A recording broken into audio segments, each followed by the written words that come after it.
ಯಪ್ಪ ಹೊಟ್ಟೆ ನೋವು. ಡಾಕ್ಟರ್ ಇನ್ನೂ ಬರ್ಲಿಲ್ಲ. ವಾಂತಿ, ಭೇದಿ, ಹೊಟ್ಟೆ ನೋವು, ಈ ಎಲ್ಲಾ ರೋಗಗಳಿಗೆ ತಕ್ಷಣದ ಚಿಕಿತ್ಸೆ ಇದೆ. ಯಪ್ಪ ಡಾಕ್ಟರ್ ಬಂದ್ರು. ಓ ಓ ಏನಪ್ಪ ಆಗ್ತಿದ್ದೀನಿ, ಸರಿ ಕುತ್ಕೋ ಚೆಕ್ ಮಾಡ್ತೀನಿ. ನನಗೆ ಹೊಟ್ಟೆ ನೋವು, ತಲೆ ನೋವಲ್ಲ. ಓ ಹೊಟ್ಟೆ ನೋವಾ? ಸರಿ ಚೆಕ್ ಮಾಡ್ತೀನಿ. ಏನಾಯ್ತು ಡಾಕ್ಟ್ರೆ? ಹೊಟ್ಟೆ ಒಳಗೆ ಟ್ರಾಫಿಕ್ ಜಾಮ್ ಆದಂಗಿದೆ. ಎಲ್ಲಾ ಗಾಡಿಗಳ ಹಾರ್ನ್ ಸೌಂಡ್ ಬರ್ತಾ ಇದೆ. ಹೊಟ್ಟೆಗೆ ಏನು ತಿಂದೆ? 4 ದೋಸೆ, 6 ಬಜ್ಜಿ, 8 ಸಮೋಸ ತಿಂದೆ. ಇದೇನು ಹೊಟ್ಟೆನಾ? ಇಲ್ಲ ಗೋಡೌನ. ಅದಕ್ಕೆ ಎಲ್ಲ ಸೇರ್ಕೊಂಡು ಟ್ರಾಫಿಕ್ ಜಾಮ್ ಆಗಿರೋದು. ಯಾವ್ದಾದ್ರು ಒಂದು ತಿಂದಿದ್ರೆ ಟ್ರಾಫಿಕ್ ಜಾಮ್ ಕ್ಲಿಯರ್ ಆಗಿರ್ತಿತ್ತು. ಈಗ ಏನು ಮಾಡೋದು ಡಾಕ್ಟ್ರೆ? ಮೊದಲು ಚೆಕ್ ಮಾಡಿದ ಕನ್ಸಲ್ಟೆನ್ಸಿ ಫೀಸ್ ಕೊಡು, 200 ರೂಪಾಯಿ. ಅಯ್ಯೋ ಡಾಕ್ಟ್ರೆ, ಎಲ್ಲ ಹೊಟ್ಟಿಗೆ ಕೊಡ್ತೀನಿ, ಬೇಗ ಮೆಡಿಸಿನ್ ಕೊಡಿ. ಇರಪ್ಪ 1 ನಿಮಿಷ.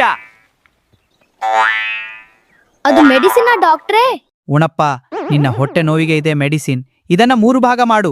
ತಿಂಡಿ ಆದ್ಮೇಲೆ 1 ಭಾಗ, ಊಟಕ್ಕೆ ಮುಂಚೆ 1 ಭಾಗ, ರಾತ್ರಿಗೆ ಇನ್ನ ಮಿಕ್ಕಿದ್ದೆ ಊಟ. ಸರಿನಾ? ಸರಿ ಸರಿ, ಫೀಸ್ ಕೊಡು. ಎಲ್ಲ ಸೇರಿ 500 ರೂಪಾಯಿ ಆಯ್ತು. ಒಂದು ಬಾಳೆಹಣ್ಣಿಗೆ 500 ರೂಪಾಯಿನ? ಲೈಕ್ ಮಾಡಿ, ಸಬ್ಸ್ಕ್ರೈಬ್ ಮಾಡಿ. ನಿಮ್ಮೆಲ್ಲರ ಪ್ರಜೀತ್ ಅಂಡ್ ಮಂಕಿ ಚಾನೆಲ್ಗೆ